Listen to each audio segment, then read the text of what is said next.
Hello friends, स्वागत है आप सभी का एमके सर इंस्पिरेशन के एक और बेहतर वीडियो में। तो आज के इस वीडियो में हम 12th फिजिक्स के एक शानदार टॉपिक का निपटारा करने वाले हैं। आज के इस वीडियो में हम वैद्युत धारा चैप्टर के एक मोस्ट इंपॉर्टेंट टॉपिक किरचॉफ के नियम का पोस्टमार्टम करने वाले हैं।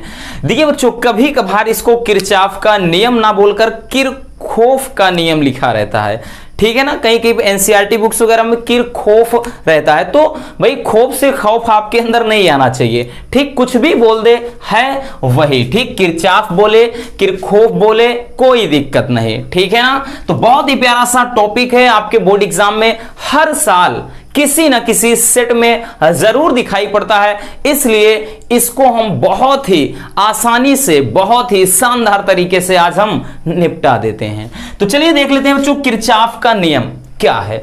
तो किरचॉफ नामक वैज्ञानिक ने वैद्युत परिपथ संबंधी दो नियम प्रस्तुत किए, ठीक। दो नियम दिया और उसी को बोलते हैं किरचॉफ का नियम। और किरचॉफ के जो दो नियम दिए हैं रसगुल्लो इन्होंने, जो पहला नियम है वो है संधि का नियम या इसी को कहते हैं धारा का नियम, और दूसरा नियम है वोल्टता का नियम या फिर बंद पास का नियम, इसी को कहते हैं। तो सबसे पहले बच्चों हम सीख लेते हैं संधि का नियम या धारा का नियम। रटना नहीं रसगुल्लों, बस आपको हमने बोला ना, फिजिक्स केवल समझने वाला सब्जेक्ट है, रट्टा मारोगे तो हमेशा घाटे में जाओगे, ठीक है ना। चलिए, तो संधि का नियम या धारा का नियम। संधि, संधि माने होता क्या है, संधि का अर्थ क्या है, एकदम हम आपको सिंपल लैंग्वेज में बताते हैं कि संधि का अर्थ क्या है। संधि का मतलब होता है जोड़, ठीक है ना। संधि का अर्थ है एक गांठ ही समझ लीजिए, ठीक।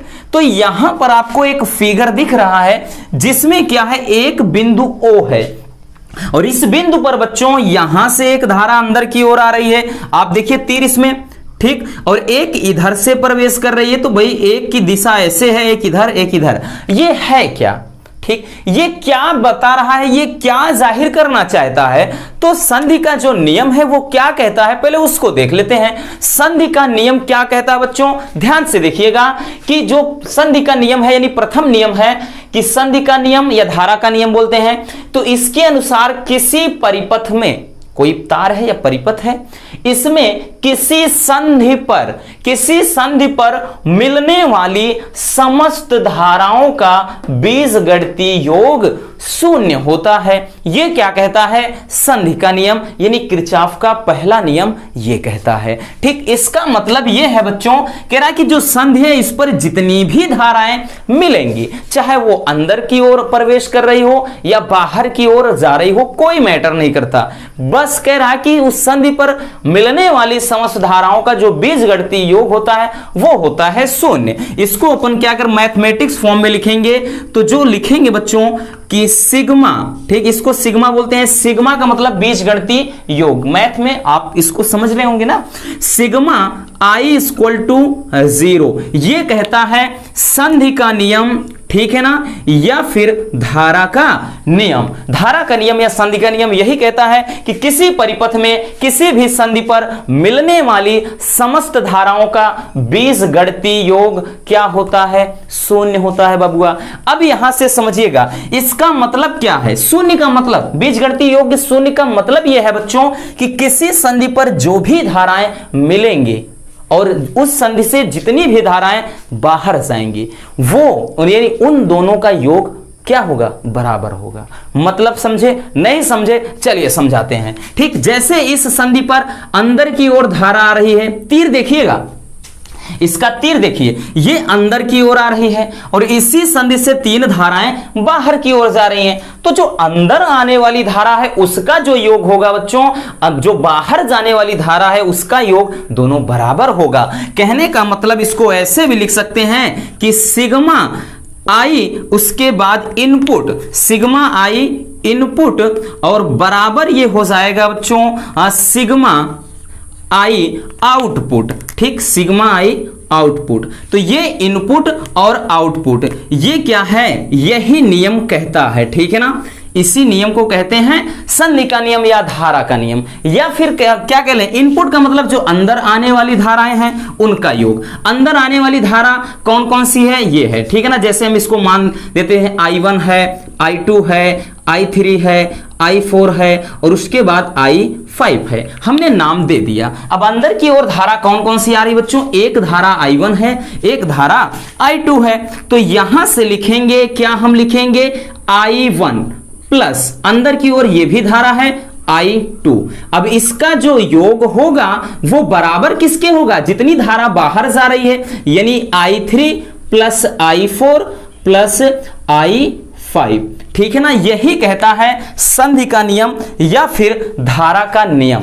कहने का अर्थ यही है बच्चों, देखिए जाहिर सी बात, एकदम सिंपल लॉजिक है, एकदम बढ़िया तरीके से ये समझिए एक एग्जांपल के थ्रू। जैसे कोई पाइप है, जैसे शावर होता है, उसमें क्या, एक पाइप से पानी आता है और उसमें, ठीक, जहां पर टोटी लगी होती है उसमें, ठीक, उस बहुत सारे उसमें क्या है, उसमें छिद्र होते हैं यानी छेद होते हैं। तो उस पाइप में जितना पानी आता है वो सारा का सारा पानी उसी छेद के माध्यम से ही तो बाहर निकलेगा। जैसे एक क्या है, एक कोई भी, जैसे हम बड़ी नदी है, कोई बड़ी नदी है तो नदी से क्या छोटी छोटी शाखाएं निकलती हैं, वो क्या बन जाती हैं, नहर। अब उन नहरों में से भी छोटी शाखाएं निकलती हैं, क्या है, उनको ये जो नाले वगैरह होते हैं वो, अब नालों से भी क्या नालियां निकल जाती हैं। तो इस तरह से जैसे यहां पर कोई संधि है, भले ही एक पाइप होता है, जैसे इसको हम धारा, ठीक, ना मान करके दो पाइप मान लेते हैं, तो दो पाइप में जितना पानी आएगा इन तीनों पाइप से उतना ही पानी तो बाहर जाएगा। भाई एक नाली है, वहां से कई नाली बना दीजिए तो वो सारा का सारा पानी अलग अलग बंट जाएगा। तो कहने वाली बात यह है बच्चों कि इन दोनों भी, ठीक, इन दोनों तार में जितनी धाराएं होंगी उनका जो योग होगा इनसे बाहर निकलने वाले तार में जितनी धारा होगी उनके योग के बराबर होगा। तो ये बात समझ लेना, और इसी पे आपका जो है न्यूमेरिकल बच्चों लगता है, ठीक है ना। इसी पे आपके जो न्यूमेरिकल हैं सॉल्व होते हैं। इसको थोड़ा नीचे लिख देते हैं, यानी अंदर आने वाली धारा, देखिए हमने लिखा है, ठीक, इनपुट आउटपुट बराबर होते हैं, यानी यहां से लिखेंगे I1 प्लस I2 और बराबर बाहर जितनी धाराएं निकल रही हैं I3 plus I4 plus I5, यानी अंदर आने वाली धाराओं का योग बराबर बाहर जाने वाली धाराओं का योग, ठीक है ना। बस इतना समझना कि अंदर आने वाली धारा का जो योग होता है वो बाहर जाने वाली धारा के योग के बराबर होता है। और एक चीज पूछता है कि जो संधि का नियम है या फिर धारा का नियम किस पर आधारित होता है, न्यूमेरिकल मतलब इसमें ऑब्जेक्टिव क्वेश्चन में बहुत ज्यादा पूछता है, तो ये ध्यान से समझना बच्चों, ठीक। जो किरचॉफ का प्रथम नियम है ये आवेश संरक्षण के सिद्धांत पर आधारित है, आवेश संरक्षण के सिद्धांत पर, यानी इसमें आवेश क्या होता है, संरक्षित रहता है। बात समझ में आ गई। चलिए अब हम देख लेते हैं द्वितीय नियम यानी दूसरा नियम, ठीक है ना, किरचॉफ का दूसरा नियम जिसे वोल्टता का नियम या बंद पास का नियम भी कहा जाता है। अब इस नियम के अनुसार क्या होता है, देखिए ये दो आपके बंद पास हैं, जैसे एक बंद पास इसको हम मान लेते हैं, ठीक, और ये दूसरा बंद पास है। बंद पास का मतलब दो अलग अलग क्या है, भाग हो गए हैं, ठीक है ना, दोनों बंद पास या बंद भाग बन रहे हैं। अब ये नियम क्या कहता है बच्चों कि किसी वैद्युत परिपथ के प्रत्येक बंद पास के विभिन्न भाग में बहने वाली धाराओं तथा उनके संगत प्रतिरोधों के गुणनफल का बीजगणितीय योग उस पास में लगे विद्युत वाहक बलों के बीजगणितीय योग के बराबर होता है। अब ऐसे नहीं समझ में आया, चलिए समझना है आपको अच्छे से। क्या कह रहा है कि जैसे दो बंद पास हो गए, एक बंद पास एक है, ये दूसरा है, कह रहा है कि किसी परिपथ, ये पूरा परिपथ है, इस परिपथ के प्रत्येक बंद पास में, ठीक, प्रत्येक बंद पास, जैसे एक बंद पास हो गया, दो बंद पास हो गया, और एक बना लेते तीसरा हो जाता, एक और बना लेते चौथा हो जाता, इसी तरह से। तो ये कह रहा है किसी परिपथ के प्रत्येक बंद पास के, ये बंद पास के विभिन्न खंडों में या भागों में बहने वाली धाराओं, यानी इस खंड में जो बहने वाली धारा होगी उसकी बात कर रहा है बच्चों, बहने वाली धाराओं तथा उसके संगत प्रतिरोधों यानी R का बीजगणितीय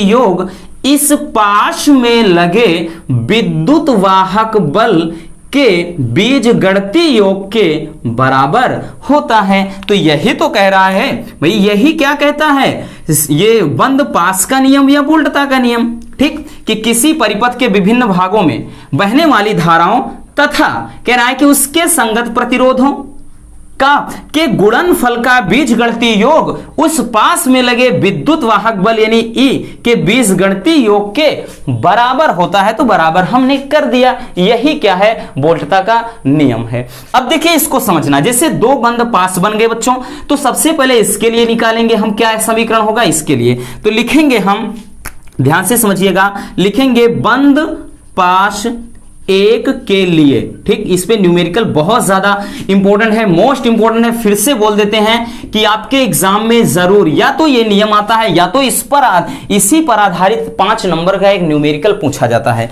तो बंद पास एक के लिए करेंगे बच्चों, जैसे बंद पास, इसमें हमने क्या बताया, इसमें धारा, इसकी बात कर रहे हैं, इसमें धारा क्या बह रही है, I1, ठीक है ना, और प्रतिरोध क्या लगा है, R1, तो I1 R1 हो गया, ठीक, इस वाले में। अब इसमें आया, यहां से देखिए ऐसे हम आ रहे थे, लेकिन धारा की दिशा देखिए बच्चों, इसमें धारा इस ओर आ रही है, यहां ऐसे धारा ना होकर उल्टी हो जा रही है, इसलिए माइनस लग गया। अगर ये धारा की दिशा यहां से ऐसे आकर के इधर होती भैया, तो ये यहां पर हम प्लस लगा देते, ठीक है ना। तो I1 R1 माइनस, इसमें धारा क्या बह रही है, I2 बह रही है, और प्रतिरोध इसमें क्या लगा है, R2, बराबर क्या है, विद्युत वाहक बल, यानी यहां पर विद्युत वाहक बल जो है वो क्या है, E1 है, और यहां पर विद्युत वाहक बल E2 है, तो यहां पर भी माइनस लग गया। तो ये हो गया बंद पास एक के लिए। तो बंद पास एक के लिए ये एक समीकरण के रूप में बन गया, ठीक है ना, ये धारा I3 है। अब इधर इसी तरह निकालेंगे हम बंद पास 2 के लिए, बंद पास 2 के लिए, ध्यान से समझिएगा बच्चों। अब इस तरह से बंद पास 2 के लिए जब हम समीकरण निकालेंगे, अब दूसरे वाले पास की बात कर रहा है, दूसरे वाले पास में धारा I2 है, तो लिख लिया बच्चों, इनटू प्रतिरोध क्या है, R2 है, ठीक, तो R2 भी लिख लिया। अब देखिए धारा, इस धारा का मुख देखिए, इसका डायरेक्शन देखिए, चिन्ह देखना है बस बच्चों। तो धारा की दिशा देखिए ऐसी थी, यहां से आकर के धारा ऐसी जा रही, यानी इसमें ऐसे धारा बह रही, लेकिन इसमें धारा ऐसे आने के बाद धारा की दिशा देखिए उल्टा था यहां पर, ठीक, तो इसमें माइनस ना लगाकर हम प्लस लगाएंगे, तो यहां पर प्लस हो जाएगा, क्योंकि धारा समान दिशा में बह रही है इस तरह से, ठीक। अब इसमें हो गया, हमने बताया कि I2 है, R2 प्लस इस वाले में क्या हो जाएगा, I3 है इनटू, ठीक, R3 और बराबर इसमें विद्युत वाहक बल केवल और केवल E2 लग रहा है, तो ये हो जाएगा, ठीक, यहां से ये आपका निकल कर आ जाएगा। या इसको ऐसे भी लिख सकते हैं, ध्यान से समझिएगा, ऐसे में क्या करेंगे, I3 का मान, क्योंकि धारा इसमें I1 है, इसमें I2 है बच्चों, तो यहां पर मिलने के बाद ये धारा संयुक्त हो जाती है, यानी धारा इस तरह से, और ये न्यूमेरिकल में बहुत काम देता है। तो इसको हम ऐसे भी लिख सकते थे, I2 R2 प्लस I3 के जगह पर हम क्या लिख देंगे, I1 प्लस I2 लिख देंगे, और प्रतिरोध R3 लिख देंगे बराबर E2, यानी विद्युत वाहक बल हो गया। तो इसको हम इस तरह से भी लिख सकते थे।